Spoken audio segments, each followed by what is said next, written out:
Cruise news time. Well, we got a situation brewing internationally, a little sitch that a lot of cruisers get pretty concerned about. Cruisers stuck on a cruise ship while they're trying to figure out COVID cases.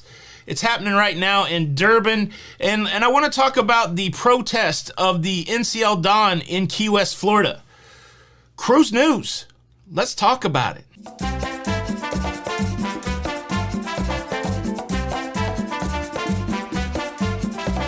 Hey, what's up, everybody? Welcome back to Lido, Loca. I'm your host, Tony, here with the latest cruise news updates. Well, yeah, I made it back. I made it back to the Nature Coast. I made it back to the Lido Loca headquarters after a wonderful week on the Norwegian Joy. More to say about that at another time, but as we were riding home, I was digging through the cruise news, and there's a few stories that are bubbling up to the top.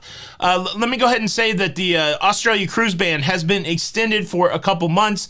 Not necessarily a big deal. Now, the Cruise Line Association, CLIA, over there in Australia is saying, yes, this is a big deal. We've got to get cruise workers back to work. But for the most part, cruise lines have already canceled out through the period that this ban is going to extend through. And so I guess what it does prohibit maybe is cruise ships getting ramped up. And so that could be a concern for cruise workers. But as far as passengers go, most of the cruises that are impacted by the extension of the cruise ban, weren't going to go anyway. So hopefully, and this thing can be reviewed. That's the positive thing. That's the silver lining. They're going to look at this thing in a month. And so hopefully in a month, things will be better there in Australia, and they could possibly start staffing up their cruise ships so that once the cruise season does start in Australia, that they can get people cruising again. We got a lot of friends, a lot of fans in Australia. Big shout out to you guys. I know it's a pain as you're waiting to see cruising restart, as you've watched cruising restart so many places across the globe.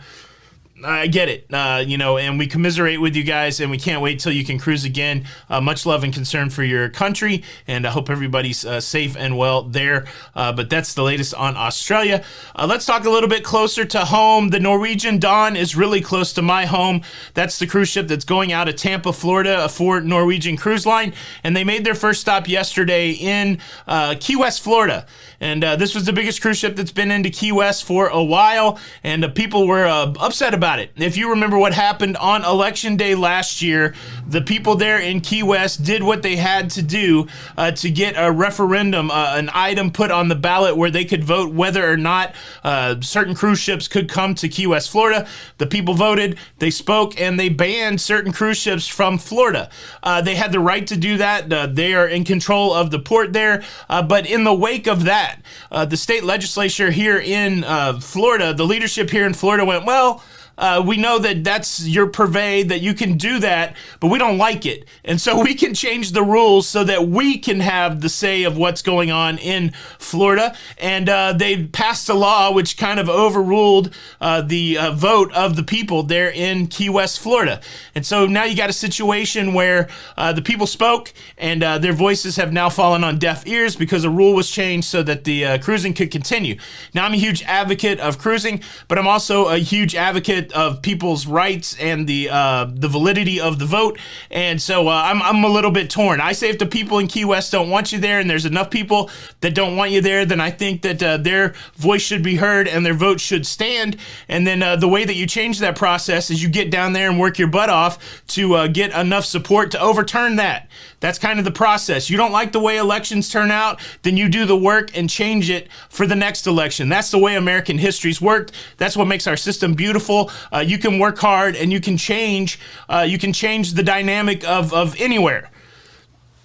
I'm not going to get on that tangent. I'm not going to get on that tangent, but yeah. So I just want to say that Norwegian Dawn welcomed with protesters yesterday. And okay, the part of my personality that loves drama and sensationalism, I think that would have been cool to roll up on the Dawn and everybody be protesting, filming some of that.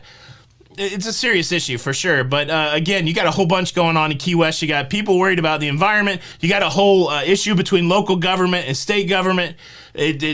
Who knows how it's going to resolve, but for right now, cruise ships are going into Key West, big cruise ships, and the people are protesting.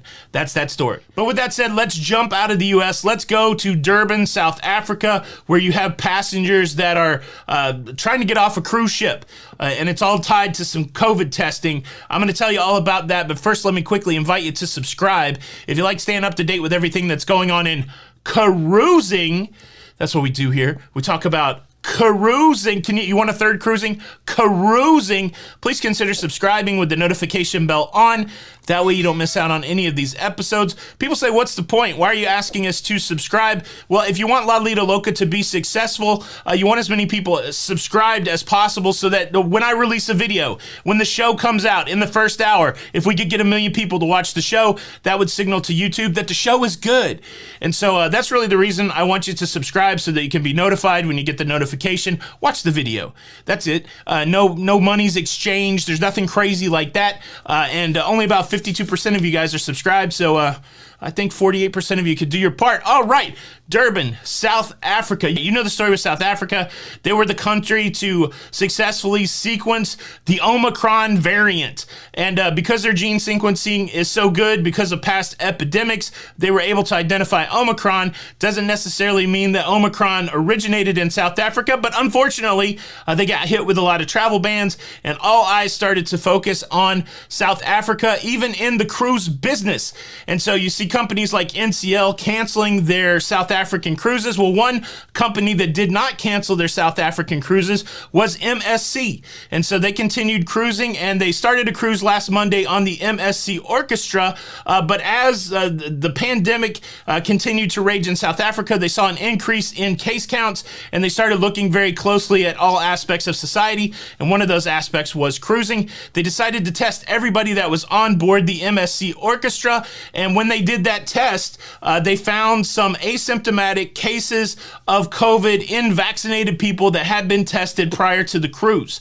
They haven't come out and said that it's Omicron, but I'm assuming that most people feel like it is Omicron. And so Friday night, some people were allowed to get off the cruise ship, but some people were not. And then late last night, there was a statement from Ross Volk, the managing director of MSC Cruises in South Africa, where he said just basically what I said. A number of completely asymptomatic guests tested positive during today's testing procedure, and they are currently awaiting disembarkation for their safe return home. So it sounds like they let the people off who tested negative, but they're holding the people on who tested positive until they can figure out a plan. Now, I know some of you cruise faithful out there don't give a hoot about what's going on in South Africa, but I do believe that it is important. I do want to say this about cruising in the U.S.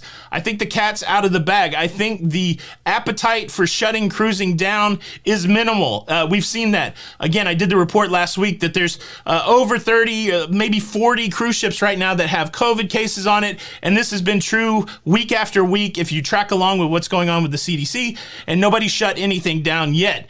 The interesting vibe here is, what does Omicron mean? What will it do? Was there Omicron on the breakaway? There's been some speculation about that, because again, you have asymptomatic cases and people who are vaccinated who tested negative before the cruise, and there's starting to be some evidence that Omicron is more contagious, breaks through the virus even more so than previous variants. And let me offer you up this: if you want a good source for what's going on with Omicron, let me offer you this video from DW News. This is a news source outside the United States, because if you're a US citizen, you know that basically every news source that we have is tainted with politics, which sucks. Both sides, they have their own talking points and their own voice, and really it's hard to get any kind of decent news. And so sometimes if you want news about things in the world, you got to leave the US to go get it. So DW News, I will leave a link in the description below. This was a great video about what's going on with Omicron. So with all that said, what's the hubbubbub? Will this sitch in Durban, South Africa, will it translate to any kind of activity here in the United States?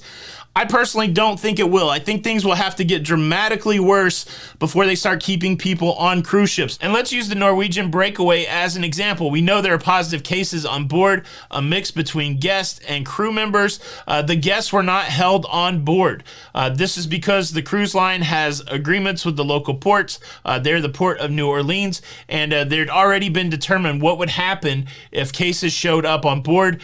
These agreements blessed by the CDC, and that's true for all the cruise ships sailing in the U.S. right now. Agreements in place between the cruise line, the local authority for the embarkation, disembarkation port, and blessed by the CDC. Agreements on what to do in case that cases show up on board. And so far, we haven't seen that include leaving passengers on the cruise ship. All right. again, the final takeaway for me, I don't think that the situation in South Africa is going to translate to the United States. We certainly may see more positive cases on cruise ships, but as I've said earlier and referenced in this report, there have been cases on cruise ships in the U.S. during the whole cruise restart, and they haven't resulted in a shutdown, a lockdown, anything like that. And so until that kind of thing happens, then that's the drum I am going to beat. I would love to hear your opinion on that. As you see more things happen around the world, do you think that's going to translate here to the U.S., or is the U.S. a different kind of thing altogether? We're going to do things a little differently.